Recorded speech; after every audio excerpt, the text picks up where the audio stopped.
Hey YouTube, Mrs. CP here. It's been a busy weekend. I haven't made a lot of videos just because we've been working around the house a lot. We upgraded our goat pen, and this weekend we were actually gone. We went to the Southern Readiness Conference in Gastonia, North Carolina. We were able to meet with a lot of great people. A lot of knowledge was shared.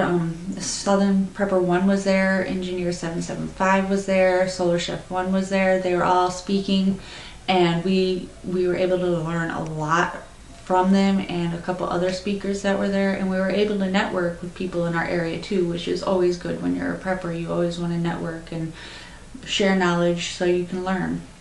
But today I wanted to do a quick video on our update for February. I had mentioned in a previous video that the month of February we weren't going to do any grocery shopping. We were going to live strictly off of our food storage, and I wanted to do that for a number of different reasons. One, we have a couple projects coming up, so we wanted to save up a couple extra dollars to do, so we figured we would just cut out the grocery bill altogether and live off of our stockpile. So we're able to save up some money for that. And then I also wanted to do it just to see what I needed to add to our stockpile, what needed to be removed from our stockpile, and it forced us to get creative with our stockpile.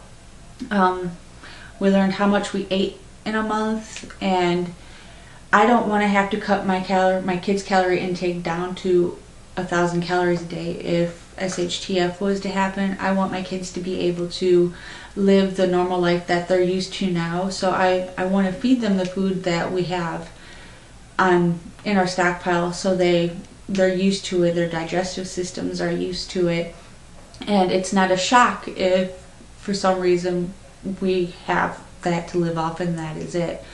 And this is just strictly off of our staple foods. We do have livestock that we plan on using if SHTF situation happens, and we have used it this past month. If you go outside, you won't hear dinner anymore. No more crowing from dinner. That was for multiple reasons. One, you never bite the hand that feeds you, and two, we have the chickens, and if you have chickens and you haven't ever slaughtered a chicken and you're like, well, I have chickens, I'll be able to eat chickens when SHTF happens. Well, do you know how to slaughter those chickens? Do you know how to defeather those chickens?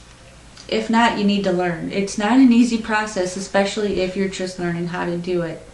It's something that you want to do, and you want to practice it, and you want to get proficient at it. You don't want to just go, well, I have chickens, I can go out there and I can just eat one. Yeah, you can, but you're going to put a lot of it to waste, and I don't want to waste any valuable calories that could be going into my kids and my stomach because I didn't know how to properly slaughter a chicken. So that was one thing that we did this month, was we got rid of dinner, which was a good thing. Yeah, well, yeah, it was just a good thing. He was getting really mean. So we also learned what we needed to add to our stockpile, and stuff that we don't need to buy any more of. So I'm able to make a list of what I need to prioritize as far as buying for our stockpile, and it forced us to be creative. I learned I'm not going to eat rice and beans for a month. You're not going to be able to eat rice and beans. It's not good for you. It'll tear you up inside. But if you ration your rice the right way, if you learn to use it to make your meals bigger instead of just eating straight rice and beans, like I could feed my family with a can of chunky Campbell's chicken soup and a cup of rice. A cup of rice will make that one little can of soup go a long way. And it also, we were able to figure out, as far as nutritional needs go, like we have people in our family that have like egg allergies and dairy allergies, so we also know now that how we can adapt to that, what we need to add to help supplement for those allergies. Because yeah, we have chickens, we have eggs, but if you're allergic to the eggs, they're not going to do that person any good. And we have goats, we have dairy, but if you have a dairy allergy, it's not going to do that person any good. So we've been planting a couple trees around the property. We actually just got a banana tree, which is awesome. It stays inside. It'll stay in a pot and it'll go out this springtime, but right now it's in the sunroom. Hopefully I can keep it alive. And we also got a couple almond trees, so instead of having goat milk, they'll have almond milk. And then the last thing I wanted to talk about was long-term food storage. What do you have in place for your long-term food storage? There are tons and tons of companies, if you go online, for long-term food storage. Wise Company, Go Foods, Thrive, they're all long-term food storage. And they have the little packets that you can, just add water to and they're good to go. You can eat them, which are great. But do I want to live off of those for a year? Just straight those?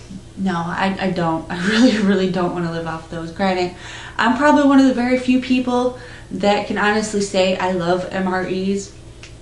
When I was pregnant with my first child, I craved MREs. I love them, well, certain ones. Some of the newer ones, not a big fan of, but there are certain ones that I could eat on a daily basis. But I'm used to eating MREs, so. But if you're going to go with the long-term food storage, yeah, I would get a couple of the ready-to-eat meals, but they are really expensive.